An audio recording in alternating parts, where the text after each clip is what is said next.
It is Monday, September 2nd here at the West End Gun Club. It's also Labor Day holiday here in the United States, so I have the day off from work.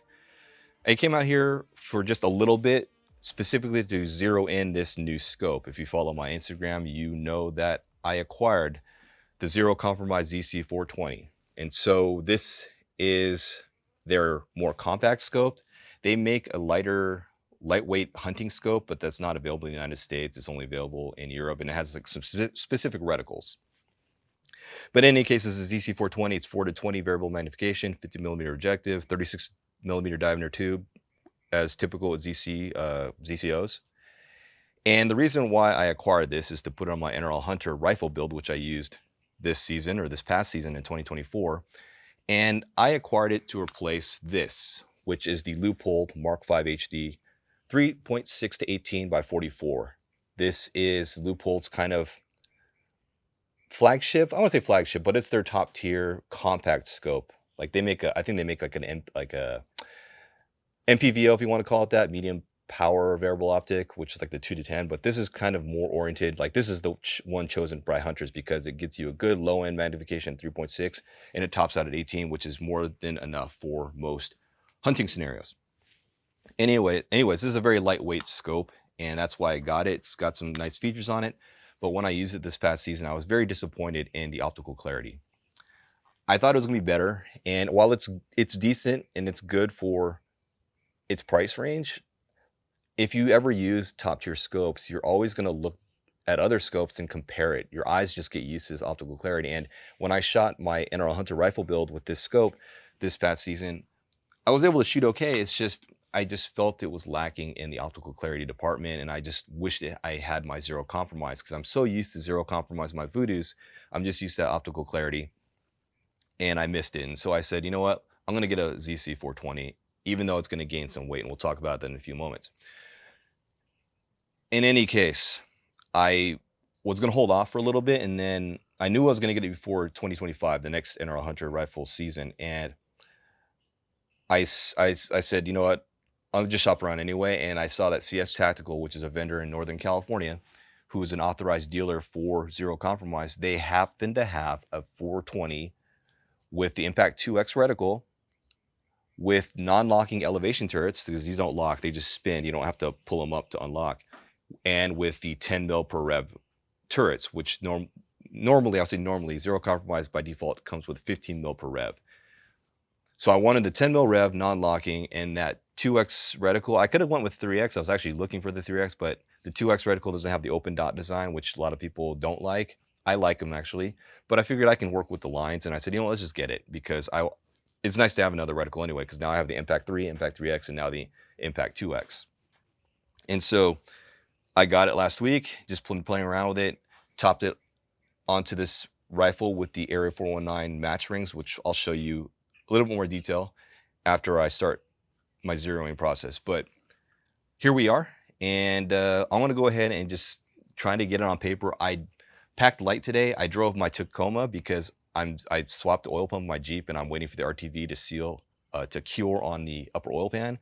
Drove my Jeep or my Toyota today, and so I didn't really pack everything I needed, and I only have one small target board, and I'm going to try to hope that I can get on at 50 yards. Otherwise, I'm going to go back to the Connex container, unlock it, and grab my large board and frame. We'll bring it up to like 25 to zero it. But I'm going to go ahead and bore sight it, hopefully get on paper at 50 on the small board, and we'll go from there. So if you're not familiar with the bore sighting process, basically remove your bolt, fix the gun on the bench or something, line up the gun to a fixed aiming point or target. Hopefully it's large. And then just line up the bore. Once you get on that target, you can then start adjusting your scope. And it's a pretty simple process. A lot of people like to use lasers, which basically do the same thing as your eyes are doing. Actually, I think I need to, do I need to go down or up here? Where is my, okay, we need to come down. So,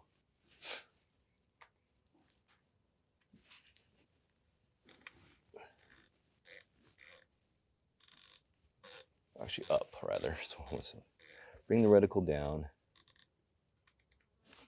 And then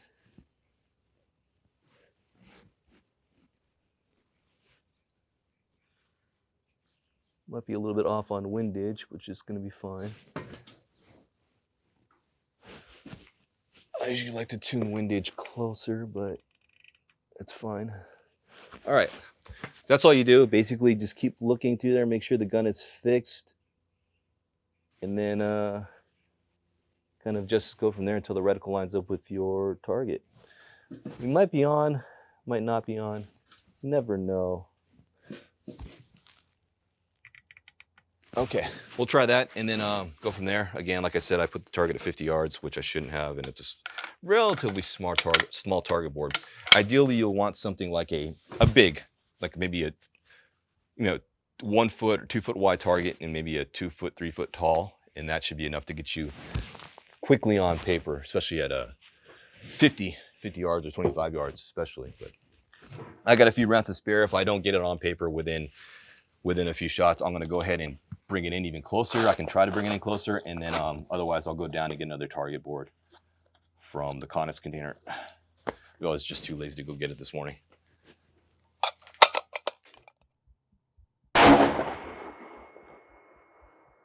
Okay, we're on the board. Way left.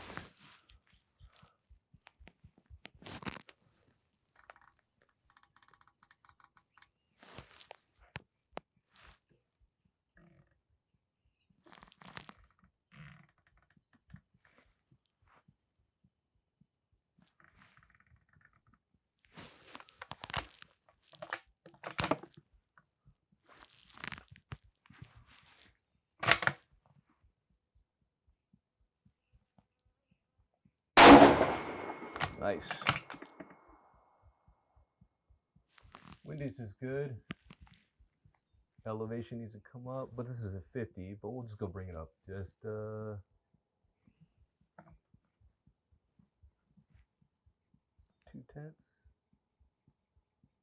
4/10.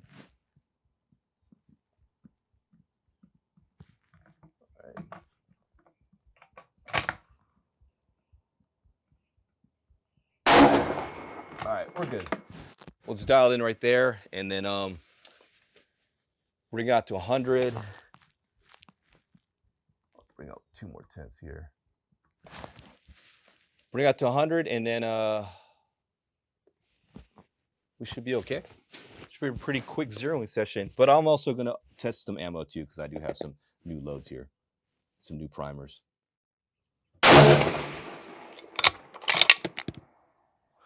I am using the Air 419 match rings. These are relatively new. I guess they've been out for a few years now, and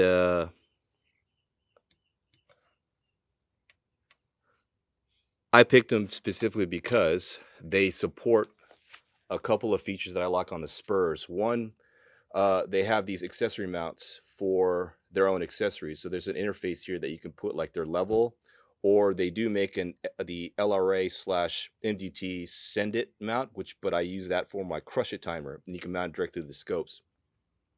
Spur does have this on their, like they have their own interface on their one-piece mounts. They also have it on their own rings, but they don't make 36 millimeter diameter rings. So I was looking around for something that has interfaces like the Spur. We Dared makes them, but I wanted to try the Air 419s when I saw them and found out that they do support their own accessory attachment interface. So that's why I run these. I'm running these rings right now as far as this scope is concerned. They do weigh 6.7 ounces total, and I don't remember what my Spur Isthmus mount was weighted at or what it weighs, but it does. I think the scope plus the mount was 34 ounces if I recall correctly. So 2 pounds, 2 ounces, 34 ounces. This whole package with the scope and the rings together is going to be 2 pounds, 12 ounces. So that's 44 ounces. So you are gaining 10 ounces with the ring and scope from the ZC420 versus my Mark V HD. You add the level, that's an ounce. I have not weighed it with the crush it timer and the crush it timer mount. So that will make some extra weight gain there, maybe 2 or 3 ounces. But I will have to weigh that to make sure that I'm still under weight for the whole gun. I have the elevation pretty much dialed in. I just need to fine tune the windage, but we'll worry about that later. I think we're within a tenth, and windage is pretty easy to adjust anyway in terms of keeping track of your offsets.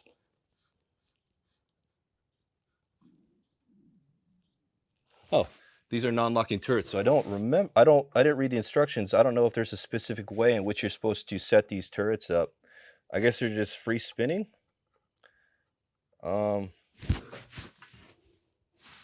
Just want to make sure that because with the locking turrets, you're supposed to kind of like set them up and down multiple times to get them to sit in the gears correctly.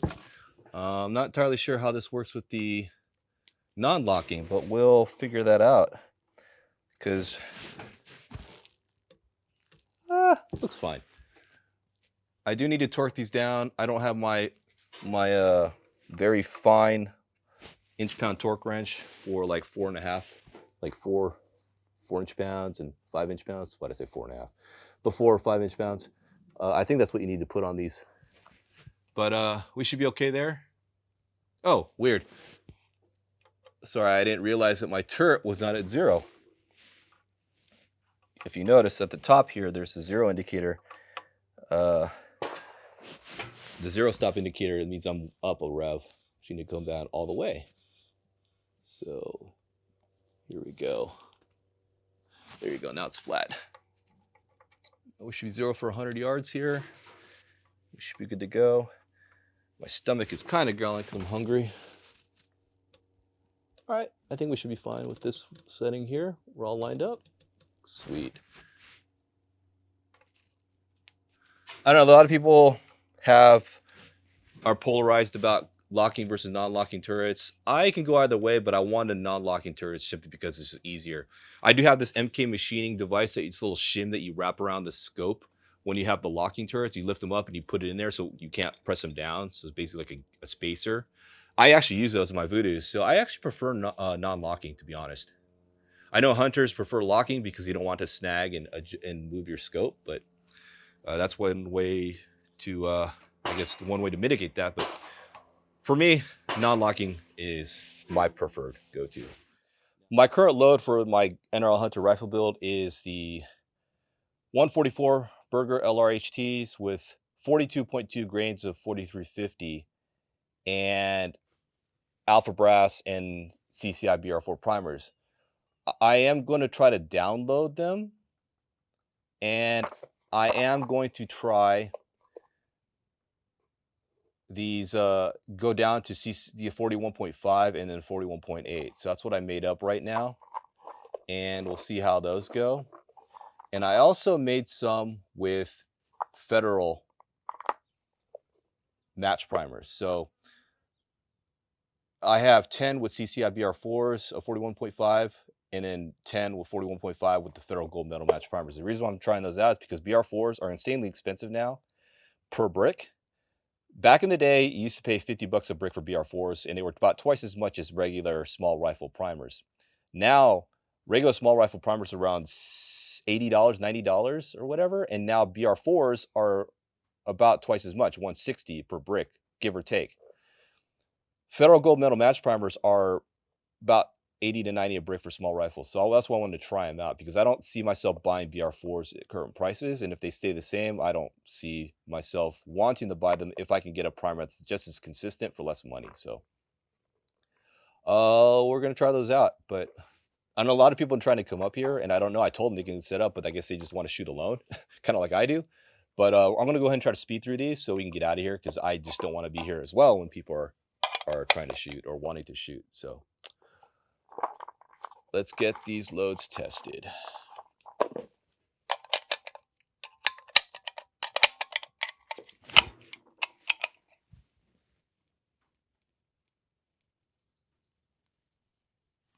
So right now this is 41.5 grains, which with the 41.2s, they were pushing about 2706. So I imagine we'll lose at least 30 feet per second, if not 40, probably 40 feet per second.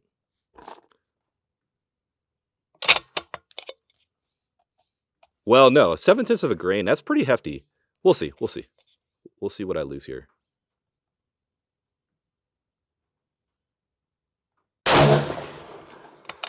$26.80, so not much.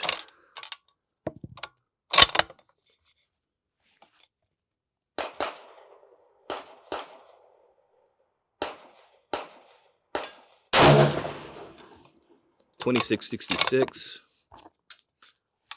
Bring my gun back just a little bit here.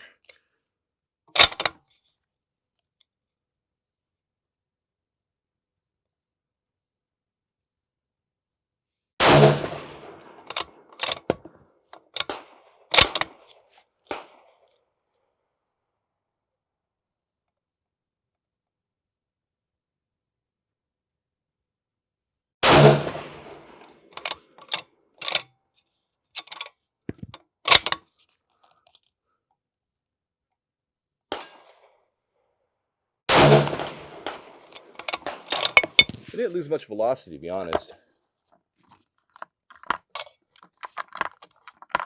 So 2674, standard deviation of 8, which isn't all that great. So 2674, 2706. So we're talking about 80, 90. It's only 30 feet per second less, which isn't very much.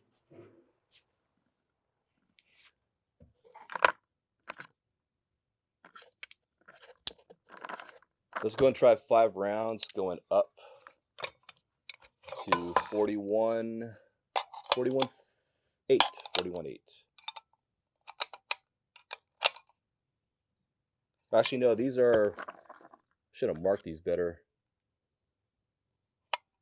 These are the federal primers, 41.5. Okay, these are 41.5 federals. Let's try these. 41.5 federal. We'll see if there's any change with the federal primers in terms of velocity.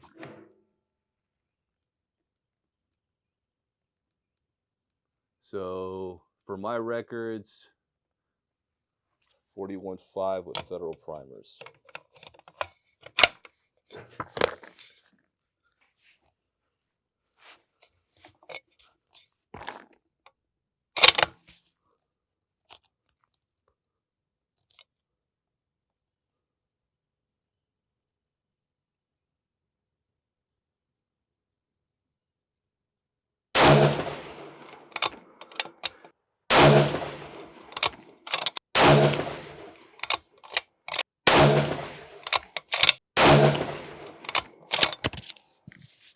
$26.52, $26.55. Wow, standard deviation only 2.8. Actually, that's pretty good. That's pretty good with the federal primers. I kind of want to get out of here now because there's just tons of bugs. It's getting a little bit irritating here.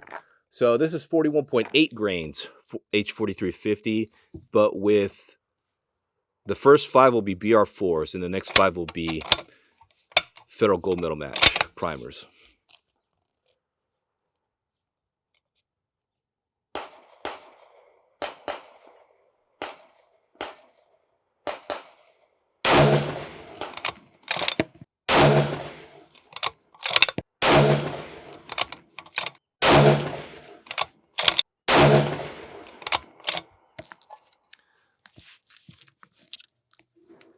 $26.78 average. So we're about 8, 9, 30 feet per second. The last one was about 40 feet per second less. So 30 feet per second drop. 9.4 standard deviation though, which is a little bit meh.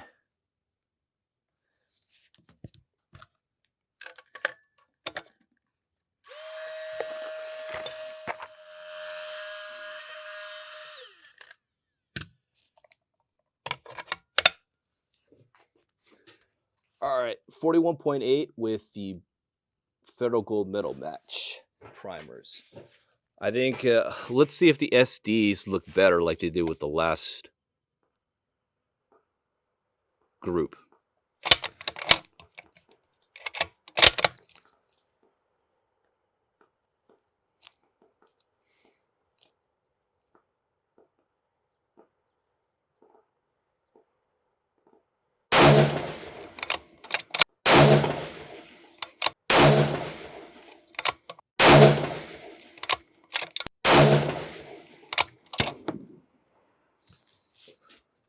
Wow, SDs are better. 4.5, 2677. I might have to switch to Federal Primers, to be honest. The question is, do I want to go 20? Do I need to drop the powder charge? The only reason I was thinking about dropping powder charge from 42.2. A lot of people tell me it's a hot load. I'm like, it's all right. It's max, right? Because I'm pushing 2706.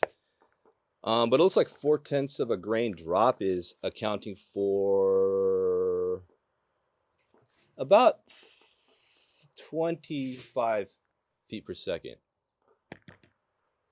I'm still mid power factor at 2677. I think with 144, you have to just stay above 2645. I have to run the math on that. But yeah, it looks like I might be trying Federal Gold Medal Match Primers, to be honest. With just based on this small sampling, the SDs are half. Huh. Definitely something to think about. I'm going to pack up and roll out of here. If you hear some noise in the background, there's people setting up because they're going to shoot on this range.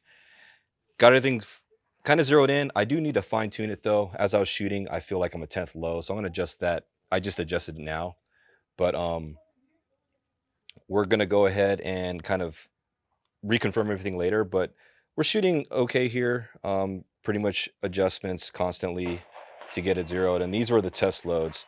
So this is 41.5, 4350 with the CCR BR4s, 41.5 with the Federal Gold Medal Match, then 41.8 and 41.8.